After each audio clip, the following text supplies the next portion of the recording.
Sir ये देखें, provincial subjects में यूनिलैटरल डिसीजंस नहीं ले सकते आप कह रहे हैं, and theoretically that sounds fine, मगर सूबे कोई प्रॉपर्टी टैक्स जमा नहीं करते। गुज़िश्ता साल भी फकत 8 अरब रुपए जमा किए गए। वफाकी हुकूमत सूबों से ये क्यों नहीं कहती कि वो ये इशू टॉपिक जो है सूबों को दे दें ये सब्जेक्ट्स, क्योंकि यू से यूनिलैटरली नहीं कर सकते, मगर real estate, agriculture provincial subjects हैं। लेकिन सर पंजाब, सिंध और बलोचिस्तान तो आप लोगों के अंडर आता है ना। शहबाज शरीफ साहब की भतीजी बैठी हुई है पंजाब में, Maryam Sahiba there, they not using their tax powers, they might as well surrender to the federal government. और अगर कोई एग्रीकल्चरल टैक्स या रियल एस्टेट लेवी नहीं करनी, अगर उनको आप इंसेंटिव नहीं दे सकते तो उनसे ये पावर ले लीजिए।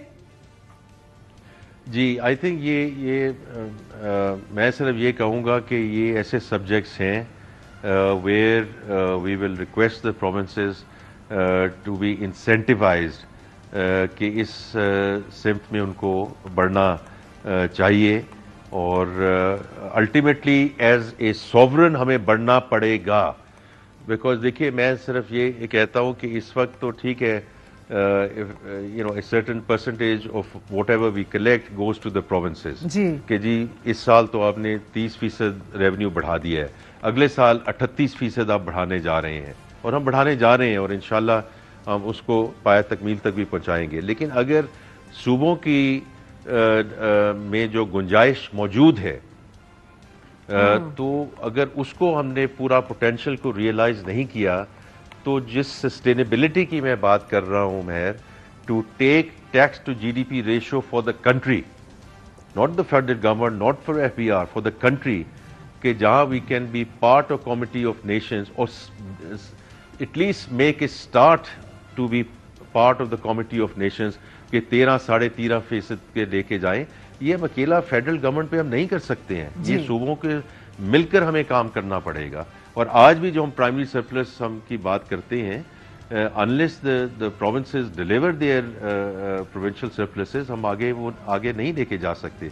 आपकी बात दुरुस्त है, मैं सिर्फ आपको ये कह सकता हूं कि उनके साथ मुशावरत इस वक्त शुरू है, और इसी मुशावरत को इंशाल्लाह हम आगे लेके चलेंगे। ठीक है sir, that's good to know मुशावरत शुरू है, because these are easy conversations to have, given कि आपकी अपनी हुकूमतें हर जगह। मगर सर ये बताइएगा, हमें 1500 अरब के पीएसडीपी के पीछे क्या मंतक है, 75 अरब के एमएनए स्कीम्स के पीछे क्या मंतक है, जब हमने फिस्कली टाइटन करना है बेल्ट को? Everything you are showing unfortunately goes against the principles of fiscal reform. देखिए, जैसे मैंने बजट स्पीच में बात की कि मेहर, ये बहुत इम्पोर्टेंट है कि जो projects are already on the way, कहीं कोई 50% पे रुका हुआ है, कोई 60% पे रुका हुआ है, कोई 70% पे रुका हुआ है, तो 81% of this money is going to be spent on those projects which we have to take through the finishing line.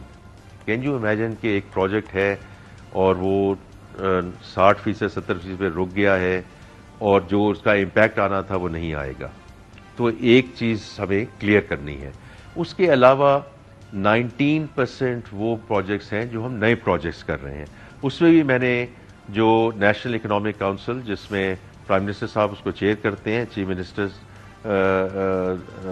साहिबा, चीफ मिनिस्टर साहिबान उसमें मौजूद होते हैं, और कोई फेडरल मिनिस्टर्स होते हैं, उसका बड़ा स्ट्रिक्ट क्राइटेरिया कर दिया गया है कि ये कौन से प्रोजेक्ट्स हैं जो ट्रशन में होंगे, डैम्स हैं जिनका हाई लेवल इम्पैक्ट होगा, जहां फेडरेशन ने अपने इसको फंड करना है, या ये महर वो प्रोजेक्ट्स हैं जहां for example world bank, ADB, AIB funding हमारे पास डॉलर्स में मौजूद है या फॉरेन करेंसी में मौजूद है, and we have to give it, ये टेक्निकल बात कर रहा हूं मैं, कि we have to give it the rupee cover, ताकि वो फंडिंग आ सके और ये प्रोजेक्ट्स जो है आगे लेके।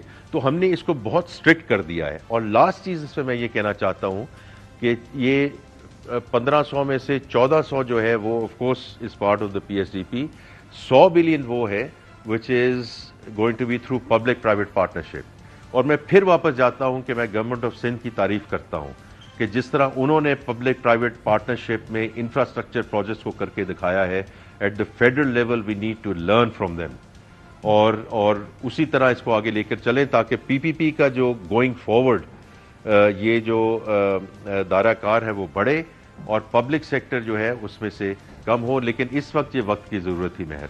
और सर एक बहुत बड़ा इशू पेंशन्स का है। पेंशन में जिस तेजी से इजाफा हम देख रहे हैं, क्या वफाकी हुकूमत 5 साल में इन एक्सपेंसेस और अखराजात को पूरा भी कर सकेगी? और जिस तरह आपने नए मुलाजिमीन के लिए पेंशन प्लान का अनाउंसमेंट किया आज, आप बुनियादी तौर पर खैबर पख्तूनख्वा की जानिब से 2 साल कबल की गई जो पेंशन इस्लाहात हैं उसकी पैरवी कर रहे हैं आज, लेकिन अनफॉर्चुनेटली तमाम मौजूदा मुलाजिमीन, the ones who exist right now, उनकी पेंशन की फंडिंग अनायात के बारे में कोई आपने बात नहीं की। और अगर हम पर टैक्स लग सकता है, इस लेवल पे लग सकता है आम आदमी पे, तो पब्लिक सेक्टर के मुलाजिमीन पर उनकी पेंशन पर टैक्स क्यों नहीं लगाया जा सकता सर? जी, आई थिंक पेंशन पे अगेन आपका सवाल बिल्कुल दुरुस्त है। मैं सिर्फ ये कहूँगा कि हमें दोनों चीज़ों पे हम काम कर रहे हैं। उसका भी मैंने इसलिए अंदिया दे दिया बजट स्पीच पे। I could not share the details because we are still working it out with the stakeholders. जो आपने बात की है मेयर, बिल्कुल ठीक की है। जो अनफंडेड पेंशन लाइबिलिटी है, मैं तो फेडरल गवर्नमेंट की बात कर सकता हूँ। ये बहुत बहुत बहुत बड़ा मसला है, ये खरबों का मसला है। अगर हम इसमें इस्लाहात नहीं लेकर आएंगे, if we don't get on to course correction, और इसमें बहुत काम हो चुका है। ऐसी बात नहीं मैं कर रहा कि मैं आपके साथ वेरी लाइटली बात कर रहा हूँ। ये 2-3 महीने से जैसे ही एडमिनिस्ट्रेशन आई हम इस पे काम कर रहे हैं, और इस पे आप इंशाल्लाह देखेंगे कि हम इसको ठोस तरीके से आगे लेकर चलेंगे। Because if we don't fix it, we have an unfunded pension liability जो खरबों में है। Absolutely, number 1। नंबर 2, एटलीस्ट हम ये तो कर सकते हैं कि गोइंग फॉरवर्ड जो वफाकी मुलाजमीन हमें आ रहे हैं वर्क फोर्स में, तो उनको कंट्रीब्यूटरी स्कीम की तरफ ले जाया जा सके, ताकि डे 1 उनकी जो पेंशन लाइबिलिटी है दैट गेट्स फंडेड। और तीसरा चीज है कि हमने उसको लेकर जाना है towards a very professional pension asset management fund, जिसको हम आउटसोर्स कर सकें और उसको आगे लेके जा सकें। जो आपने बात की है बिल्कुल दुरुस्त की है। पंजाब ने इसमें पहले कदम लिया था कुछ साल पहले। KPK has done actually the right thing as well, and I do think it's about time that at the federal level we do the same.